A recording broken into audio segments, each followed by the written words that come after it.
You are listening to Church Talk with Isaac. Thanks again for tuning in to another episode. Again, I'm your host, Isaac. And listen, I just wanted to just come on and thank all of my supporters, all of my listeners, those of you who share Church Talk with Isaac, who have written reviews. I want to encourage you, if you haven't, go ahead and write a review on Apple Podcasts. And also rate this if you can. And what that does is it helps to create more visibility with my podcast for people who are looking for, things, different podcasts such as this one. And mine will pop up for that. So listen, I want to thank you all. I want to take this day to do a topic that I think is very important, very relevant. Because here in Chicago, we've been experiencing a lot, and I know that it's just not Chicago. I know that it's other cities, other states around the United States, but we have been in a very critical place just as a nation. And this year, 2020, has beat the crap out of some people, and we haven't even completed the first half of this year, and so many people have died due to the coronavirus, COVID-19, and we spent the first quarter of the year pretty much fighting and trying to find solutions for that, and then immediately for Chicago, at least, when they began to open the city back up and the governor began to open the state back up, we were hit with the devastating news and the video that went viral of a black man, George Floyd, who was murdered unlawfully, unjustly by a white police officer in Minnesota. And we just did, as a matter of fact, my last episode was about somewhat about Ahmaud Arbery, whose mother said that she wanted the death penalty for the white men who murdered her son. And I gave my insight on what I believed about the death penalty. If you haven't heard that episode, I encourage you to go back and listen to that episode. But today, I want to just talk about this because Chicago, the past couple of days, went into an uproar. And just this past weekend, I just found out this morning, which prompted me to do this episode. This morning, I found out that there were 82 people shot over the weekend here in Chicago. 19 of those 82 people were killed over the weekend. More than half of the victims were shot on Sunday, which was yesterday. They were shot on Sunday, and this happened after a protest that became violent on Saturday night, which ultimately led to hundreds of arrests. And it led to our mayor here in Chicago, Mayor Lightfoot, to implement a curfew, a 9 p.m. curfew, from 9 p.m. until 6 a.m. indefinitely. And the very next, there was rioting, there were lootings that were going on. Now, granted, I don't think there's anything wrong with protesting. I believe in protesting. I believe that protesting is a method to be heard. And I want to say that I respect those of you who are protesting the right way. And today what we're going to talk about is whether or not Jesus, I believe in protesting, but let's talk about whether or not Jesus was a protester. And honestly, my perspective is that Jesus believed in protesting. And I brought up the crime. I brought up, really, it was criminal activity. I brought that up, the 82 shot, the 19 killed, and all of that happening over the weekend. It's really sad because we just came off of a stay-at-home order where everyone was, forced to be at home because of the coronavirus. And just within a week, we go from not gathering at all to large gatherings that became, no one was practicing social distancing. No one was doing any of the things that was recommended by our local government. And it's almost like people forgot about the virus altogether. That's another topic. What I do want to talk about is the fact that I believe, and I want you all to hear me, I believe that Jesus believed in protesting, but not in rioting. And I believe that Jesus was a protester, but he wasn't a rioter. And some of you don't want to hear that. But if you just listen to this, hear me out, I'm going to give you my perspective. All right. Rioting are violent disturbances of peace that are brought on by a crowd, and people riot for different reasons. Some people riot just for pleasure. Some people riot for justice. In this case, many of the riots began as riots for the sake of being heard because of the unlawful, unjust deaths and murders of these black men by these white police officers and white men. And the black community, quite honestly, is mourning. The black community is hurting. The black community is angry. And quite honestly, much of what we have experienced, even over the past weekend, was a domino effect because of the injustice. Now, I want to say this. People have the right to feel how they feel. I believe that emotions are God-given. So particularly minorities and the black community, you have the right to be angry. I don't think anger is demonic. You have the right to be angry. You have the right to mourn. You have the right to be upset. You have the right to feel how you feel. Emotions are God-given. But this is the thing, and I'm speaking not necessarily, this is Church Talk with Isaac, so I'm speaking to the church. I'm not speaking to people who are outside of the church. I'm not speaking to unbelievers. I'm not speaking, and this is why, because the world is not Christian. Can I say that again? The world is not Christian. So my personal conviction is that Christians should not impose their beliefs on people that do not believe the same thing as them. And oftentimes we give people laws and rules and not Christ, when the ways of Jesus is not to give someone a rule, but to show them him, show them Christ. So I'm not speaking to those people. I'm speaking to believers. And in my opinion is that Christians, let me say it like this. My opinion is that although we have emotions and we have the right to feel how we feel, you cannot trust your feelings. You cannot, here's a better way to say it. You cannot be led by your emotions. All of your emotions must be processed. Your emotions must be processed. This is why, because emotions are a terrible leader. Emotions are a terrible leader. If you're led by your emotions, you'll be led by your pain. You'll be led by your anger. You'll be led, you'll be led by things that can ultimately lead to bitterness. So all emotions have to be filtered. And for the unbeliever, I'm not talking to you because you may filter your emotions through something completely different. But for believers, all of our emotions must be filtered through the lens of Christ.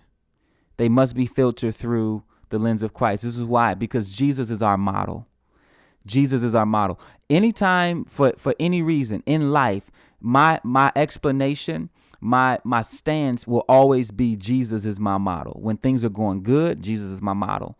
When blessings are coming, Jesus is my model. When things are going bad, Jesus is my model. When you're struggling in life, Jesus is still our model on how to approach it. When you're being persecuted, Jesus is still my model on how to approach this situation. So I may feel what I feel, but I'm not going to act solely out of how I feel. I'm going to filter and channel my feelings through the worldview and paradigm of Christ through my relationship with him. And I will respond and not react. It's a big difference. Jesus never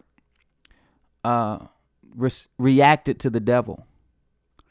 Jesus lived his life in response to God. Jesus always responded to the Father and not reacted from the devil or reacted to the devil. So oftentimes what much of what we see when these riots and different things go on, the looting and different things go on, is oftentimes a reaction to the injustice, a reaction to our emotions. And we are not to live out of that way. So I don't believe Jesus was a rioter. Now, some of y'all may say, well, what about when Jesus flipped over the tables in the temple? Okay, let's talk about it. It's in John chapter 2.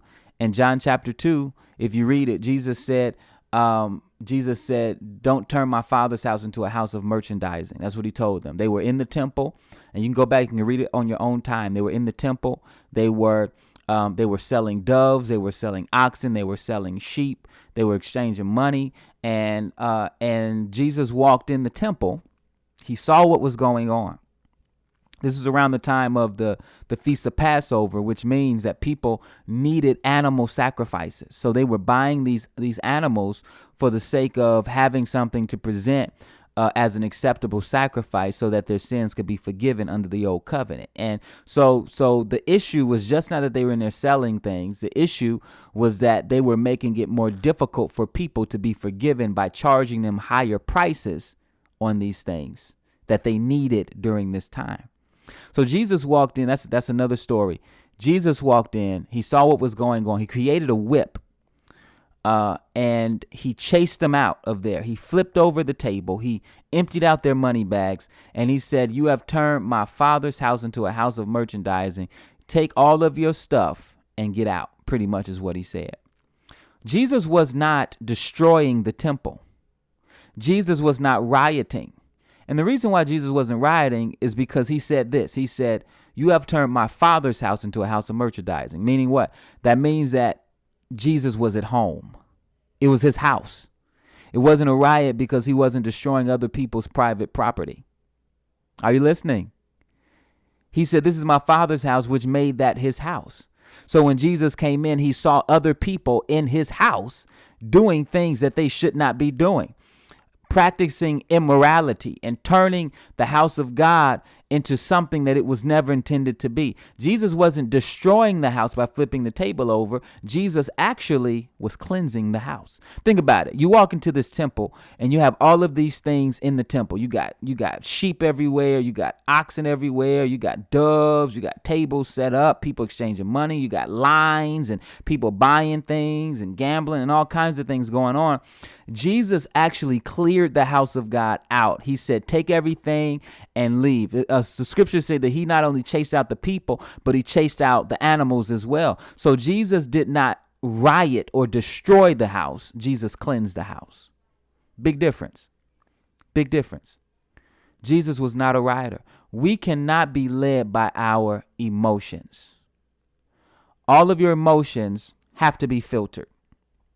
All of your emotions have to be processed. As a believer, your emotions have to be processed. If we don't process our emotions correctly, we will not see the situation correctly. Can I say that again? If we don't process correctly, we won't see correctly. Now, I can't tell you how to feel. I can't tell you how you feel or how these situations make you feel. But what I can do as a spiritual leader is give you advice, and I can give you hope on how to process your feelings. I can show, and this is why, because as a spiritual leader, my job is not to lead a revolution or revolt. My job is to lead you into Christ likeness. My job is to equip the saints, to mature the saints, to adjust the saints so that the body does not be deformed, but that the body grows into the full stature of Christ, which is the head. So my job as a spiritual leader is to lead you into Christ likeness. If you're expecting anything else outside of that, everything else is secondary. That's my primary obligation. So I can give you hope. I can give you advice on how to process your feelings that will lead you into Christ likeness. I can give you a roadmap so that you can see through the lens of Christ how to process your emotions. That's my job. That's my obligation. But the fact of the matter is that your emotions have to be processed. Otherwise, you'll lose sight of what is important. Now, some of y'all are like, okay, you're pointing out some of the issues. What's a solution? What's a solution that I can go by? Let me give you a solution just really quick. This is not the solution. It's not the only solution. This is just a part of it that I believe was shared with me. Now, we may see little small strides of progress today. But let me tell you this. You're not going to see a full reformation in this generation. You're not going to see full equality happen or justice in this. I know we want justice when we want it now. I know we want it, but you're not going to see it fully in this generation. What we need to do if we want to begin to see justice in its full manifestation, we need to ask ourselves a question. This is a question. How does my actions today affect my children tomorrow? You got to ask yourself that. If you don't have any children, how does my actions today affect the next generation tomorrow? How does my actions today affect my children tomorrow? When you are, during times like this, when you are, whatever you're doing, some of you may be listening to this episode and you may not even be a believer. Whatever you're doing, whether you are protesting peacefully, whether you're protesting violently, rioting or looting, whatever you may be doing. If you step back and if you put your eyes in, if you put yourself in the perspective of your children, what do they perceive? And does what they perceive, does it add value to their future? Or does it impart a destructive nature? Even if your intentions are right, do they perceive those intentions the right way? How does your actions today affect your children tomorrow? Let me say this. We may not see as much breakthrough as we would like to in our generation, but the next generation has the potential to leave such a huge mark in this thing. These are some things you can do. For A, stop allowing the church to raise your kids. You raise your kids. Stop allowing the school systems to educate your children. You educate your children. Am I saying don't let them go to school or church? No. But these are only secondary tools. They should be learning from home. You educate your kids. You teach your kids. You discipline your children. You impart into your children. You affirm your children. You love your children. You prophesy to your children.